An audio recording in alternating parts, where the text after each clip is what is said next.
अस्सलाम वालेकुम। I hope आप सब खैरियत से होंगे। तो चलिए स्टार्ट करते हैं आज का लेक्चर। आज हम लोगोस की टाइप्स के बारे में पढ़ेंगे कि लोगोस की कितनी टाइप होती हैं और लोगो इटसेल्फ भी काफ़ी इम्पोर्टेंट है। फॉर एग्जांपल अगर एक न्यू कंपनी है वो स्टार्टअप ले रही है तो उसको अपने क्लाइंट्स तक रीच करने के लिए अपनी अपनी मार्केटिंग करने के लिए एक मार्क चाहिए होगा। तो सबसे पहले क्या बनेगा, एक लोगो बनेगा, एक मार्क बनेगा जो कि उस कंपनी को रिप्रेजेंट करता है। ठीक है, ये ऐसे ही है जैसे हर कंट्री का एक यूनिक फ्लैग होता है और वो जो फ्लैग है वो उसी कंट्री को रिप्रेजेंट करता है। ठीक है, और ज़रूरी नहीं है कि जो फ्लैग है, झंडा है, वो उस कंट्री के बारे में हर चीज़ को डिफाइन करे, हर चीज़ बताए। ठीक है, वो सिर्फ एक सिंबल है, एक मार्क है जो कि अपने कंट्री को रिप्रेजेंट कर रहा है। बस वो यूनिक होना चाहिए और लेजिबल होना चाहिए, रीडेबल होना चाहिए, पढ़ा जा सके, समझ में आ सके। ठीक है, और यूनिक होगा तभी वो लोगों को याद रहेगा। ये चीज़ बड़ी इंपॉर्टेंट है। ठीक है, तो चलिए स्टार्ट करते हैं टाइप से। तो जो सबसे पहली टाइप है उसका नाम है एम्बलम लोगोस। ठीक है, और ये सबसे ओल्डेस्ट टाइप है आपकी एम्बलम लोगोस। और यहाँ पे हम इमेजेस और यहाँ पे ये सारे आपको क्या दिखा रहा है, एम्बलम लोगोस दिखा रहा है। तो इसमें से मैं एक के ओपन कर लेता हूँ। और कैसे हमें पता चलता है कि ये एम्बलम लोगो है, यानी जो टेक्स्ट है या कोई शेप है वो किसी ना किसी दूसरी शेप के अंदर होगा। ठीक है, और कहाँ पे आप इनको यूज़ करते हो, जहाँ पे आपने कंपनी की ट्रेडिशंस को दिखाना है कि इस कंपनी को ये प्रोडक्ट मैन्युफैक्चर करते हुए एक अरसा हो गया, तो वहाँ पे आप हमेशा क्या यूज़ करते हैं, एम्बलम लोगोस यूज़ करते हैं। और एम्बलम लोगोस को हम बैजेस भी कहते हैं, बैच लोगो भी कहते हैं। तो यहाँ पे अगर मैं आपको इमेजेस दिखाऊं तो ये भी क्या है, ये आपके सब एम्बलम्स ही हैं। इसी तरह इनको सील्स भी कहते हैं, ये आपके सील्स लोगो भी हैं। जैसे ये हो गया, ये भी क्या है, ये आपके एम्बलम लोगो हैं। बस किस चीज़ का ख्याल रखना है कि कोई टेक्स्ट है या कोई शेप है वो किसी ना किसी दूसरी शेप के अंदर होना चाहिए। और कहाँ पे ये ज़्यादा यूज़ होता है, आपके schools, colleges, universities, different organization, government agencies. अगर आप अपने सरकारी अदारों के लोगोस देखें तो वो भी मोस्टली आपको एम्बलम फॉर्म में ही नज़र आएंगे। जैसे यहाँ पे मैंने आपको दिखा रहा हूँ, ये सारे क्या हैं, यूनिवर्सिटीज़ के लोगोस हैं, मार्क्स हैं, और ये भी क्या हैं, सब के सब आपके एम्बलम लोगोस हैं। ठीक है, और यहाँ पे मोस्टली जो आपको टाइप फेस नज़र आएगा वो आपको सेरिफ नज़र आ रहा है। ठीक है, या वो सेरिफ होगा या वो आपका रेट्रो या वो आपका विंटेज होगा। जैसे अगर मैं दा फॉन्ट पे जाते हैं, दा फॉन्ट पे, और सेरिफ क्या होता है, जिसकी टाइल्स होंगे। ठीक है, क्योंकि वो हमेशा एक क्लासिक एक वाइब आती है, उसमें एक मैच्योर वाइब आती है। या वो वेस्टर्न होगा जिससे हमें एक ओल्ड ट्रेडिशंस का पता चलेगा कि उन्हें ये चीज़ बनाते हुए काफ़ी अरसा हो गया, जैसे ये है रूट स्टोर हो गया। या वो रेट्रो भी हो सकता है। ठीक है, तो ये आपके रेट्रोस आ गए, ये भी हो सकते हैं। तो ये क्या है, ये आपके एम्बलम लोगोस हैं। आपकी ऑटो इंडस्ट्री जो है, ऑटोमोबाइल्स इंडस्ट्री हैं, वो भी आपके एम्बलम लोगोस बहुत ज़्यादा यूज़ करते हैं।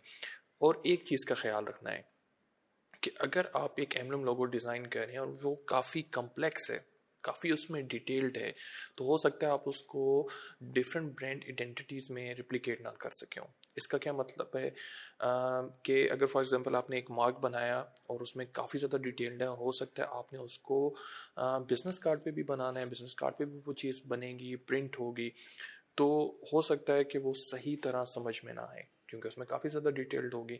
और बिज़नेस कार्ड पे ज़ाहिर है आपको वो जो मार्क होगा, लोगो होगा, वो काफ़ी स्केल डाउन करके छोटा करके लगाना होगा, तो पढ़ने वाले को सही समझ में नहीं आएगा। तो इन चीज़ों का भी आपने ख्याल रखना है, और ये चीज़ें आप अपने क्लाइंट से, कंपनी से डिस्कस करेंगे कि आपको ये जो मैं मार्क बना के दे रहा हूँ ये आपने कहाँ कहाँ पर इम्प्लाई करना है। ठीक है, तो ये बड़ी इंपॉर्टेंट चीज़ होती है। और ब्रांड आइडेंटिटीज़, आगे चल के आपको समझाऊंगा कि ब्रांड, ब्रांडिंग और ब्रांड आइडेंटिटीज़ ये सब चीज़ें क्या होती हैं। तो एक चीज़ का बस ख्याल रखना है कि उसको आपने जब बना लिया तो उसके बाद आपने उसको कितने डिफरेंट मीडियम्स में आपने उसको प्रिंट करना है। ठीक है, ये ना हो कि आप एक मार्क जो हाईली डिटेल्ड, काफ़ी कम्प्लेक्स है, काफ़ी उसमें डिटेल्ड है, जब आप उसको बिजनेस कार्ड पे प्रिंट कर रहे हैं तो उसमें वो डिटेल नज़र नहीं आनी, डिज़ाइन आपका ख़राब हो रहा है। तो इन चीज़ों का भी आपने ख्याल रखना है। तो एम्बलम लोगों के बाद हमारे पास हैं letter mark. Letter mark logos कर लेते हैं। और जैसे HBO, CNN ये सब क्या है, ये आपके लेटर मार्क्स हैं। कहाँ पे आप इनको यूज़ करते हैं? जहाँ पे आपकी कंपनी का नाम काफ़ी लेंथी है, ठीक है। जैसे फॉर एग्जांपल HBO है, home box office, CNN, cable news network. तो आपने क्या किया कि हर वर्ड का फर्स्ट लेटर लिया और उससे क्या बना दिया, एक लेटर मार्क बना दिया, ठीक है। किन चीज़ों का ख्याल रखना है आपने यहाँ पे कि आप किस तरह का टाइपफेस यूज़ कर रहे हैं, और ये भी चीज़ आपने ज़हन में रखनी है कि अगर आपकी कंपनी न्यू है, ठीक है, न्यू कंपनी है, आप स्टार्टअप ले रहे हैं, तो आप नीचे लाजमी मेंशन करें कि अच्छा, जैसे CNN स्टैंड फॉर व्हाट, लोगों को कैसे पता चलेगा, ठीक है, कि केबल न्यूज़ नेटवर्क। तो ऐसा नहीं है कि CNN ने जब स्टार्ट लिया होगा तो उन्होंने स्ट्रेट अवे CNN लिखा होगा, नीचे लाजमी मेंशन होगा कि क्या है, ये केबल न्यूज़ नेटवर्क है। जैसे फॉर एग्जांपल अगर हम एप्पल का लोगो देख लें, ठीक है, या हम एप्पल का फर्स्ट लोगो देख लेते हैं, फर्स्ट लोगो ऑफ एप्पल, ठीक है, तो उसमें साफ मेंशन होगा कि जैसे ये वाला मैं चूज़ कर लेता हूँ, ठीक है, तो उसमें साफ मेंशन होगा कि ये क्या है, एप्पल कंप्यूटर्स, यानी कंप्यूटर की कंपनी जो कंप्यूटर मैन्युफैक्चर कर रहे हैं, कंप्यूटर्स बना रहे हैं, ठीक है। लेकिन उस कंपनी को फिर एक अरसा लगा, एक मैस तक, एक क्राउड तक पहुंचते हुए, चीज़ एक आम होते हुए। तो फिर आपने क्या किया कि हमने एक सिंबल बना दिया जो कि उस कंपनी को रिप्रेजेंट कर रहा है, और फिर नीचे फिर मेंशन करने की ज़रूरत नहीं है, क्योंकि अब बच्चे बच्चे को पता है कि ये जो मार्क है यानी एप्पल है वो किस चीज़ का है, ठीक है। लेकिन जब आपने स्टार्टअप लिया तो स्टार्टअप में ये चीज़ मेंशन करना बड़ा ज़रूरी होती है, तो लोगों को कैसे पता चलेगा, ठीक है, तो ये चीज़ बड़ी इंपॉर्टेंट होती है। और अगर आप इसका फर्स्ट मार्क भी देख लें तो क्या यहाँ आपको नज़र आ रहा है कि न्यूटन बैठा हुआ है, एप्पल है, और बेसिकली क्या हुआ था बेसिकली, ठीक है, ये किस चीज़ को रिप्रेजेंट कर रहा है, ये चीज़ बड़ी इंपॉर्टेंट होती है। फॉर एग्जांपल जैसे स्टीव जॉब ने, हो सकता है उसने ये लोगो डिज़ाइन खुद किया हो, या हो सकता है उसने कोई ग्राफिक डिज़ाइनर हायर किया हो। तो ग्राफ एज लेट्स से हम अज्यूम कर लेते हैं कि उस ग्राफिक डिज़ाइनर हायर किया होगा और उसने पूछा होगा, सबसे पहले बड़ी इंपॉर्टेंट चीज़ होती है कि आप क्लाइंट से, कस्टमर से एक क्वेश्चन है, वो भी मैं आगे चल के आपको बता दूंगा। ऐसे क्वेश्चन आप पूछते हो जिससे पता चलता है, आपको पता चलता है उस कंपनी की वैल्यूज़ क्या हैं, बिलीव्स क्या है, मिशन क्या है, उनका यूनिक सेलिंग पॉइंट क्या है। इस तरह के क्वेश्चंस आप अपने क्लाइंट से लाजमी पूछते हैं, ठीक है। आप अपने कंपटीटर से क्यों डिफरेंट हैं, आप अपनी कंपनी को अगर फाइव ऑब्जेक्टिव वर्ड्स में डिस्क्राइब करेंगे तो कैसे करेंगे, आप क्या चाहते हैं, अगर आपके क्लाइंट्स आपकी कंपनी को डिफाइन करें वो किस तरह करेंगे, आपको किस तरह के डिज़ाइंस, किस तरह के लोगोस पसंद हैं, ये चीज़ें बड़ी इंपॉर्टेंट होती हैं। तो ये पूरा एक क्वेश्चन है जो आप अपने क्लाइंट से लाजमी पूछते हैं। तो हो सकता है कि सबसे पहले क्लाइंट ने, हो सकता सॉरी डिज़ाइनर ने स्टीव जॉब से ये चीज़ पूछी हो कि वाई एप्पल, कंपनी का नाम एप्पल क्यों रखा, तो कैसे उसने उस चीज़ को डिफ़ाइन किया होगा। अगर हम इस लोगों को देखें तो हम गेस कर लेते हैं कि जैसे सेब गिरा, ठीक है, द इनफेमस सेब गिरा, न्यूटन, कुदरत ने क्या किया, न्यूटन के ज़हन में लॉज ऑफ ग्रेविटी, ठीक है, लॉज ऑफ ग्रेविटी, वो आइडियाज़ जो थे, वो जो लॉज थे वो डाल दिए। और वो जो लॉज ऑफ ग्रेविटी थे उन्होंने क्या किया था, एट दैट टाइम जो फिज़िक्स की फील्ड थी उसको उन्होंने रेवोल्यूशनाइज्ड कर दिया था। तो फिर एक ऐसा प्रोडक्ट जो कि क्या करे, जो कि कंप्यूटर्स की फील्ड में उसको इनकलाब ले आए, यानी कंप्यूटर की फील्ड को रेवोल्यूशनाइज्ड करते, ठीक है। तो इसलिए एप्पल कंप्यूटर्स, ठीक है, ये लेट्स से हम एक गेस कर लेते हैं कि ऐसे। तो ये चीज़ें बड़ी इंपॉर्टेंट होती है कि आपने ये कंपनी का नाम क्यों रखा, ठीक है, और क्लाइंट आपको बताएगा और खुशी खुशी बताएगा, उसने आपको हायर किया है, ठीक है। इट्स योर जॉब कि आप उनसे ये चीज़ें पूछें। अगर वो ये चीज़ें खुद कर सकते होते तो वो आपको हायर ही क्यों करते। तो ये बड़ी इंपॉर्टेंट चीज़ें होती हैं कि आप कंपनी के नाम के पीछे जो रीज़न है वो पूछेंगे कि आपने ये नेम क्यों रखा, आपका आपकी वैल्यूज़ क्या हैं, आपका यूनिक सेलिंग पॉइंट क्या है, आपका मिशन क्या है, आप अपने कंपटीटर से क्यों डिफरेंट हैं, आप अपनी कंपनी को 5 ऑब्जेक्टिव वर्ड्स में कैसे डिस्क्राइब करेंगे, आपको किस तरह के कलर्स पसंद हैं, ठीक है, और ये सारी चीज़ें, ठीक है। कई दफ़ा वो आपको खुद से आइडियाज़ दे देते हैं कि मुझे इस तरह का मार्क पसंद है, तो आपको पता चल जाता है कि कस्टमर को मुझे क्या चीज़ बना कर देनी है, ठीक है। तो लेटर मार्क्स हम डिस्कस कर रहे थे, तो आपने हमेशा उस चीज़ का ख्याल रखना है कि अगर कंपनी न्यू है तो आप नीचे लाजमी मेंशन करेंगे। जैसे क्लाइंट आपको क्या देता है कि मेरी कंपनी का नाम काफ़ी लेंथी है, तो आप इसका क्या बना दें, एक लेटर मार्क बना दें। लेटर मार्क अगर बना के दें तो आप नीचे लाजमी लिख दें और क्लाइंट को लाजमी आप बताएं कि ये क्यों ज़रूरी है।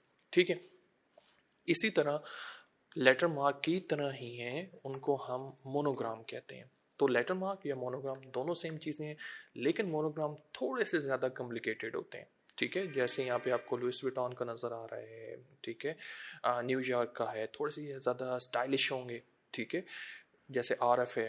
अब ये समझ में हमें आ रहा है, बस इस चीज़ का ख्याल रखना है कि वो चीज़ लेजिबल होनी चाहिए। ठीक है, तो ये आप देख सकते हैं यहाँ पे काफ़ी ज़्यादा आपको नज़र आएंगे, और ये सब के सब क्या हैं, ये आपके आपके मोनोग्राम है, यानी कोई लेटर मार्क है, इनिशियल्स है, आपके नाम के हो सकते हैं, इनिशियल्स हो सकते हैं, और आप इस पर बहुत ज़बरदस्त मोनोग्राम्स बना सकते हैं। और प्रैक्टिस करने के लिए एक साइट भी मैं आपको बता देता हूँ, पिंटरेस्ट। ठीक है, और पिंटरेस्ट पे जाके आप क्या कर सकते हैं, पिंटरेस्ट पे लाजमी आप इसकी ऐप डाउनलोड कर लें, क्योंकि क्रिएटिविटी, हम कहते हैं फ़लाँ बंदा बहुत या फ़लाँ आर्टिस्ट बहुत ज़्यादा क्रिएटिव है, तो क्रिएटिविटी बेसिकली कैसे आपको, आप अपने आप में क्रिएटिविटी कैसे ऐड करेंगे।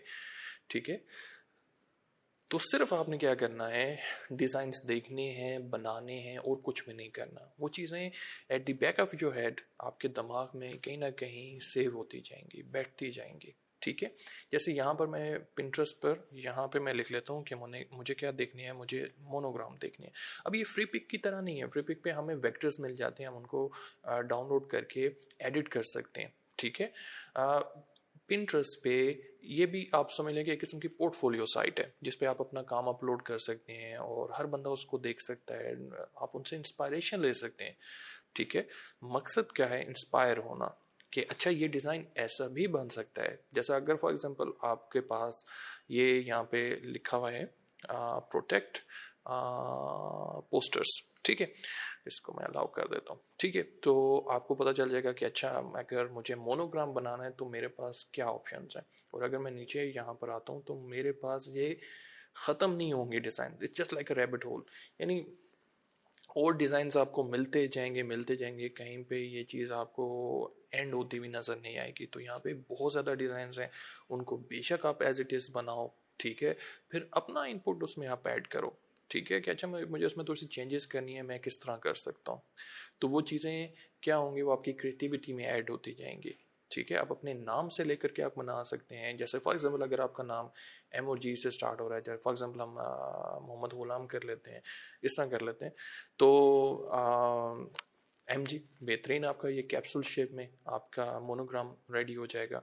और यहाँ पे कितने ज़्यादा आपको ऑप्शन मिल रहे हैं, अब ये MG के ही ज़्यादातर आपको यहाँ पे दिखा रहे हैं, तो आपके जहन में एक आइडिया बैठ जाएगा कि अच्छा मैं MG से इस तरह के डिज़ाइन बना सकता हूँ। लेकिन आपने एक चीज़ का ख्याल रखना है, अगर आप क्लाइंट के लिए कोई चीज़ इस तरह की बना रहे हैं, ठीक है, कोई पेड वर्क कर रहे हैं, तो मेक श्योर कि आप इस यहाँ से इंस्पायरेशन लें, लेकिन एज इट इज़ कॉपी नहीं करना। अगर एज इट इज़ कॉपी करेंगे तो वहाँ पे कॉपीराइट का इशू आ सकता है, इस चीज़ को जहन में रखना है। लेकिन हम आइडियाज़ ले सकते हैं, इंस्पायर हो सकते हैं, और फिर हम एक अपना वर्जन बना सकते हैं।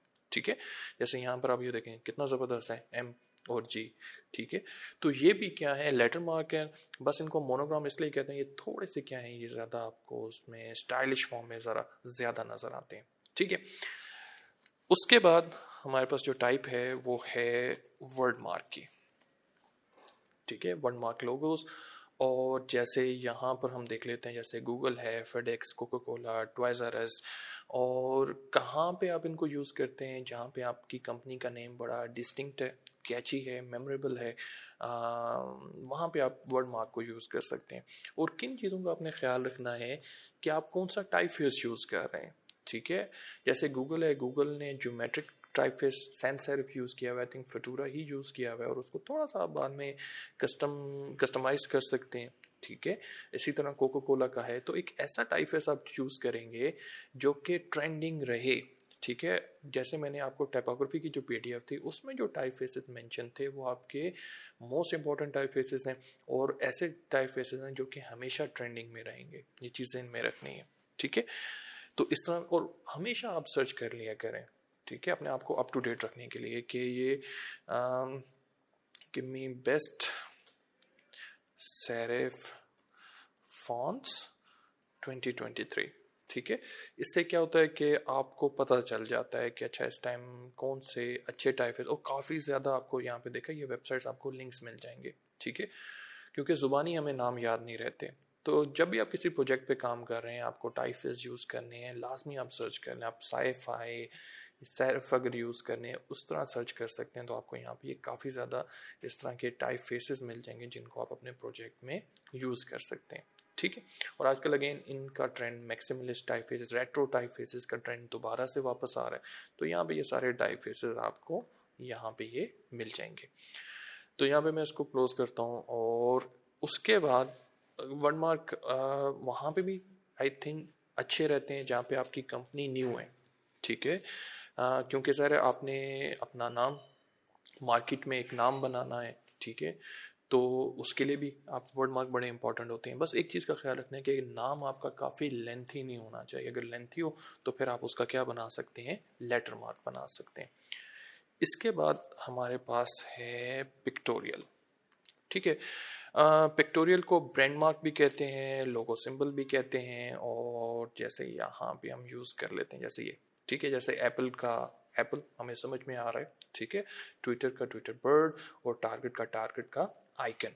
ठीक है, किन चीज़ों का आप ख्याल रखेंगे पिक्टोरियल मार्क बनाते हुए कि उस कंपनी की, फॉर एग्ज़ाम्पल एक कंपनी है और आप उसको एक पिक्टोरियल लोगो बना के देते हैं, और पिक्टोरियल लोगो लेट्स से अगर कंपनी का नाम अगेन लेंथी है, आप एक पिक्टोरियल लोगो एक मार्क बना देते हैं जो कि उस कंपनी को सिंबॉलिकली रिप्रेजेंट कर रही है।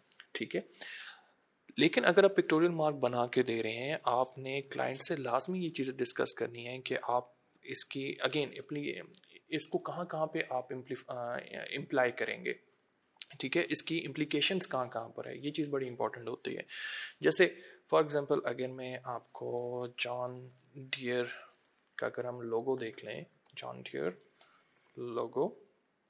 ठीक है, तो जॉन डियर का अगर आप लोगो देखो तो उसमें आपको डियर नज़र आ रहा है। ठीक है, उस कंपनी को वो रिप्रेजेंट कर रहा है।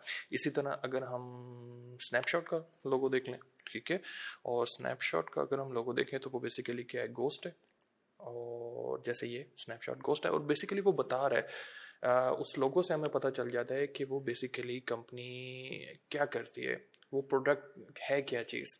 ठीक है, इसी तरह अगर हम WWF का, ठीक है, वर्ल्ड वाइल्ड लाइफ फाउंडेशन का अगर हम लोगों देख लें तो वो क्या, एक पांडा है। ठीक है, इमोशंस को इवोक करने के लिए बेसिकली यूज़ किया गया है कि एक ऐसा एक स्पीशीज, ऐसा एनिमल जो कि क्या है, अडोरेबल भी है और इंडेंजर्ड भी है। ठीक है, तो ये क्या है, ये आपके पिक्टोरियल लोगोस हैं। ठीक है, जहाँ पे आप in the form of pic आप बेसिकली कंपनी को रिप्रेजेंट करते हैं। ठीक है, और इम्पॉर्टेंट यही है कि इसमें किन चीज़ का आपने ख्याल रखना है कि अगेन आप अगर इसको यूज़ कर रहे हैं, मैं यहाँ पर दोबारा से पिक्टोरियल लोगो इसको करता हूँ, तो आपने एक चीज़ का लाजमी ख्याल रखना है कि क्लाइंट इसको कहाँ कहाँ पर इम्प्लाई करेगा, ये चीज़ बड़ी इंपॉर्टेंट होती है।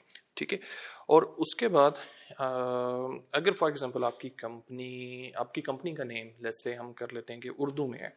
ठीक है, इंग्लिश में नहीं है, उर्दू में नाम है, और अगर आपको पता है कि मुझे इंटरनेशनल मार्केट को टारगेट करना है, ठीक है, तो वहाँ पे भी पिक्टोरियल लोगो या एब्स्ट्रैक्ट मार्क जो इसके बाद मैं आपको बताऊँगा, वहाँ पे भी वो बहुत ज़बरदस्त लगेंगे, बहुत ज़बरदस्त यूज़ होंगे, आपके फेवर में यूज़ होंगे बेसिकली। क्योंकि लेट्स से इंटरनेशनल मार्केट में आपने नाम अपनी कंपनी का उर्दू में रखा हुआ है, हो सकता है वो it doesn't well translate in that in English, हम इंग्लिश लैंग्वेज ले लेते हैं, तो उसमें वो सही तरह ट्रांसलेट ना हो सके। तो अगर आप पिक्टोरियल लोगो यूज़ कर रहे हैं तो एटलीस्ट वो आपकी कंपनी को ग्राफिकली रिप्रेजेंट कर रहा है, अब वो एक मैसेज कन्वे कर रहा है कि अच्छा ये कंपनी करती क्या है। ठीक है, और एक चीज़ का ख्याल रखना है कि अगर और ये चीज़ें अपने क्लाइंट से लाजमी पूछनी है, अगर क्लाइंट को लगता है कि इन फ्यूचर वो अपने बिजनेस मॉडल को चेंज करेंगे, तो फिर आपने एक चीज़ का ख्याल रखना है कि आप किस तरह का पिक्टोरियल लोगो या लोगो सिंबल यूज़ करेंगे। ये चीज़ बड़ी इंपॉर्टेंट होती है। जैसे फॉर एग्जांपल अगर एक कंपनी है वो स्टार्टअप में या अभी सिर्फ जो नाइफ़ है वो मैन्युफैक्चर कर रहे हैं, तो आप उनके लोगों में अगर एक नाइफ़ लगा देते हैं, पिक्टोरियल मार्क बना देते हैं, और इन अ फ्यूचर वो कोई और प्रोडक्ट भी मैन्युफैक्चर करना स्टार्ट कर देते हैं, तो क्या होगा, वो लोगो बेकार हो जाएगा। ठीक है, तो इस चीज़ का भी आपने ख्याल रखना है और ये चीज़ें आप अपने क्लाइंट से पूछेंगे कि वो आपके फ्यूचर प्लान क्या है। अगर हो सकता है आप अपने बिजनेस मॉडल को चेंज करेंगे, कोई और चीज़ मैन्युफैक्चर करेंगे या इसी को ही आप फॉलो करेंगे। ठीक है, तो ये चीज़ें बड़ी इंपॉर्टेंट होती हैं, इन चीज़ों का आपने ख्याल रखना है। उसके बाद है हमारे पास एब्स्ट्रैक्ट। तो एब्स्ट्रैक्ट, और मैं यहाँ पे लिख लेता हूँ कि मुझे फेमस एब्स्ट्रैक्ट लोगो दिखा दो। ठीक है, जैसे फॉर एग्जांपल पेप्सी का हो गया, आपका टारगेट का आइकन है। ठीक है, यहाँ पे जितने ही आपको मार्क नज़र आ रहे हैं, स्पॉटिफाई है, मास्टर कार्ड का है, मित्सुबिशी का है, तो ये क्या है, ये आपके एब्स्ट्रैक्ट लोगो हैं। ठीक है, और एब्स्ट्रैक्ट लोगो में आप क्यों यूज़ करते हैं एब्स्ट्रैक्ट लोगो, जहाँ पे आपने कोई यूनिक चीज़ बनानी हो। ठीक है, और जहाँ पे आपको इमेजेस पे रिलाई नहीं करना।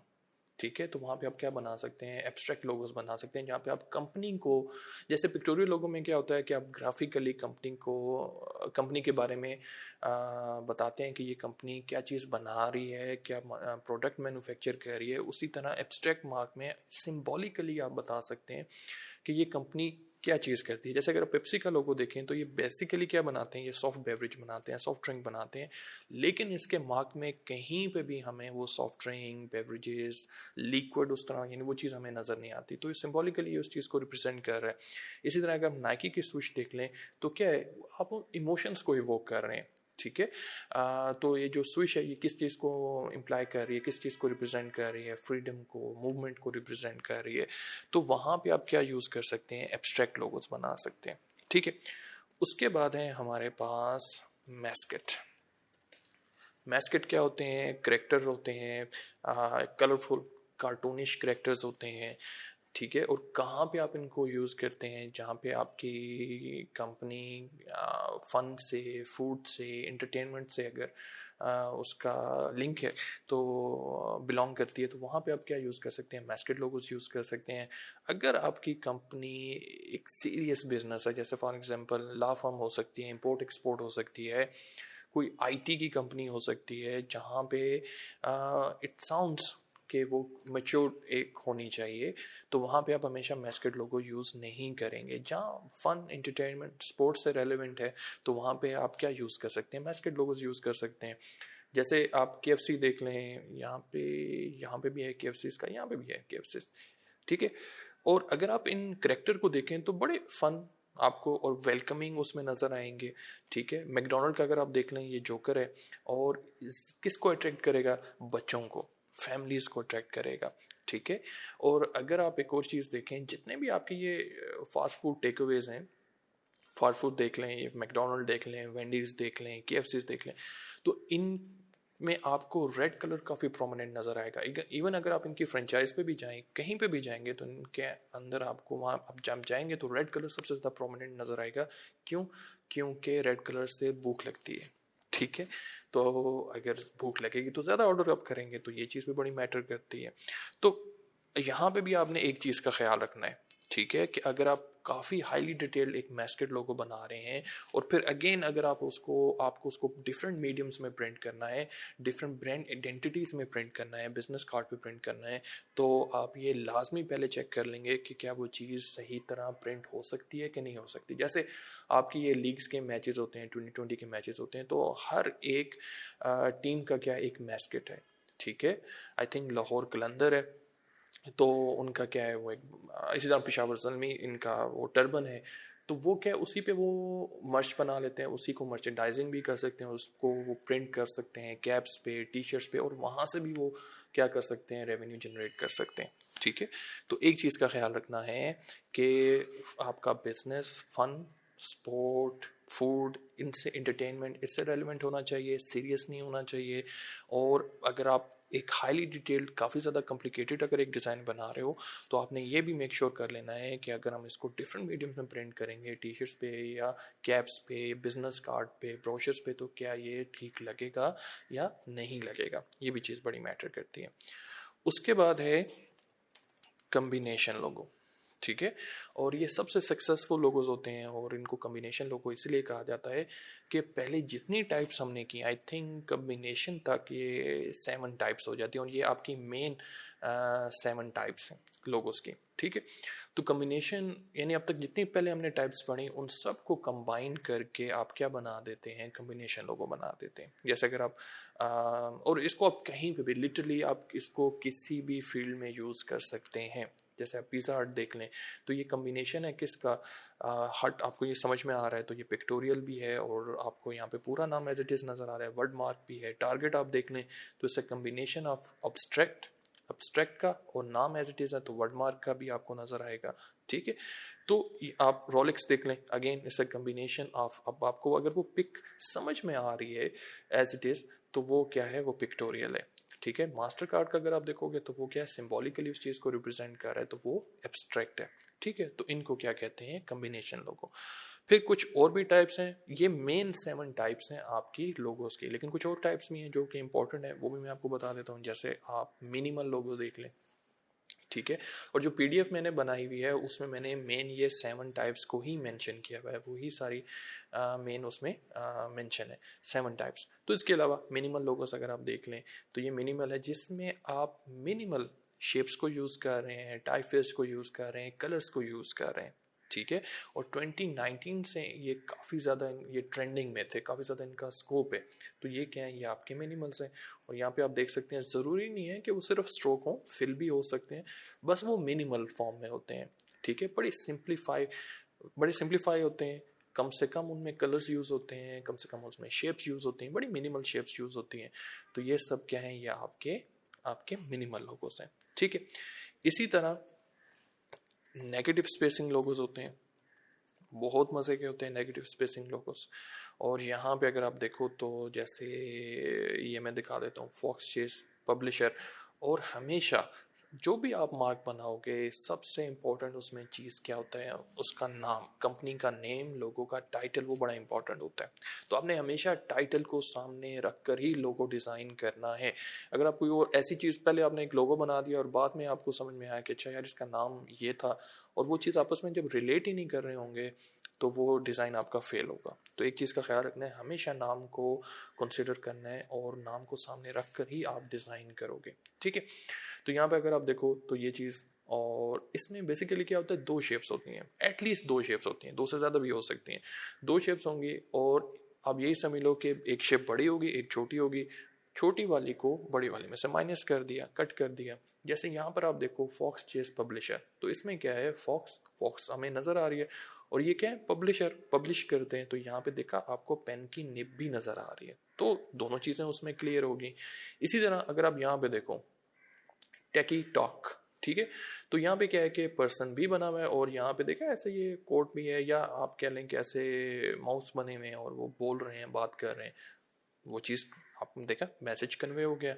इसी तरह यहाँ पे आप देखो पिट्सबर्ग जू में आप देखो तो यहाँ पे आपको गोरिल्ला भी नज़र आ रहा है, लाइनस भी नज़र आ रही है, और यहाँ पे ये सारी चीज़ें। तो बेसिकली क्या किया, उसको माइनस कर दिया ट्री वाली शेप में से। तो काफ़ी ज़्यादा ये आपको यहाँ पे ये इस तरह की ये नेगेटिव स्पेसिंग लोगोस नज़र आएंगे। 63 आप देख लें। अब ये क्या है कि वो चीज़ लेजिबल होनी चाहिए, समझ में आनी चाहिए, दैट्स इट, ठीक है। तो बस सिंपल एक शेप को दूसरे में से माइनस कर देना है, जैसे हैप्पी कैटफिश, दोनों हमें समझ में आ रहे हैं। और यहाँ पर अगर हम देखें तो काफ़ी ज़्यादा हमें उससे रेलेवेंट डिज़ाइन भी नज़र आ जाएंगे, ठीक है। तो ये क्या है, ये आपके नेगेटिव स्पेसिंग लोगोस हैं। और आखिर में सिग्नेचर लोगो आपको बता देता हूँ। तो ये 3 टाइप्स जो मैंने आपको बताई हैं, मिनिमल, नेगेटिव स्पेसिंग और आखिर में बता रहा हूँ सिग्नेचर। ये ज़रा इंपॉर्टेंट है इसलिए मैं आपको बता रहा हूँ। वैसे जो मेन टाइप्स हैं वो आपकी वही 7 टाइप्स हैं। अब यहाँ पे ये सिग्नेचर लोगो अगर आप देखो तो इसमें क्या होता है, सिंपल आपका कैलीग्राफिक स्टाइल में, स्क्रिप्टिंग स्टाइल में आप टाइफेस यूज़ करते हैं। कई दफ़ा क्लाइंट आपको खुद साइन करके, सिग्नेचर करके आपको सेंड कर देते हैं और आप उसी को ट्रेस कर लेते हैं और कहाँ पे आप इनको यूज़ करते हैं, जहाँ पे फॉर एग्जांपल कोई इंडिविजुअल है वो अपने नाम को ब्रांड बनाने जा रहा है, तो वहाँ पे आप क्या यूज़ कर सकते हैं, सिग्नेचर लोगो। और वैसे भी अगर आप द फॉन्ट पे आप जाओ, और द फॉन्ट पे अगर हम यहाँ पे देख लें कैलीग्राफिक, या वैसे ही मैं स्क्रिप्ट पे क्लिक कर देता हूँ, तो यहाँ पे एक सारे टाइप फेसेस मुझे मिल जाएंगे और मैं इनको यूज़ कर सकता हूँ। या सिंपल आप हमेशा सर्च कर लो, जैसे यहाँ पे मैं सर्च कर लेता हूँ कि बेस्ट सिग्नेचर फॉन्ट्स 2023, ताकि मेरे पास एक लिस्ट मिल जाए। ठीक है, तो जब भी आप किसी प्रोजेक्ट पे काम कर रहे हो तो सबसे पहले ये आपने होमवर्क लाजमी करना है। ठीक है, आप उस तरह के टाइप फेसेस आप देखो, हो सकता है बहुत ज़बरदस्त आपको ये टाइप फेसेस यहाँ पर मिल जाएंगे। सारे टाइप फेसेस के नाम है, बस आपको नाम पता चल जाए, आप अलग से लिख कर आगे डाउनलोड लिखते हैं, आपको किसी ना किसी वेबसाइट से उनके लिंक लाजमी मिल जाएंगे। ठीक है, तो ये सारी टाइप्स हैं। और यहाँ पे जो मैंने PDF फाइल बनाई हुई है इसमें भी यही सारी चीज़ें हैं, और यहाँ पे मैं इसको फिट कर देता हूँ। ठीक है, यही सारी चीज़ें, ताकि आपको अलग से नोट्स बनाने की ज़रूरत ना पड़े। ठीक है, तो ये भी मैं शेयर कर दूँगा, तो यहाँ पे भी आप इनको देख सकते हो। तो इसमें सारी टाइप्स हैं जिनको मैंने यहाँ पे, जो मेन 7 टाइप्स हैं उनको यहाँ पे मैंने मेंशन किया हुआ है। ठीक है, तो चलें आज का लेक्चर वाइंड अप करते हैं। अल्लाह पाक आप सबको अपने हिफ्ज़-ओ-मान में रखे, अच्छे नसीब करे, and I will see you on in next lecture. अल्लाह हाफिज़।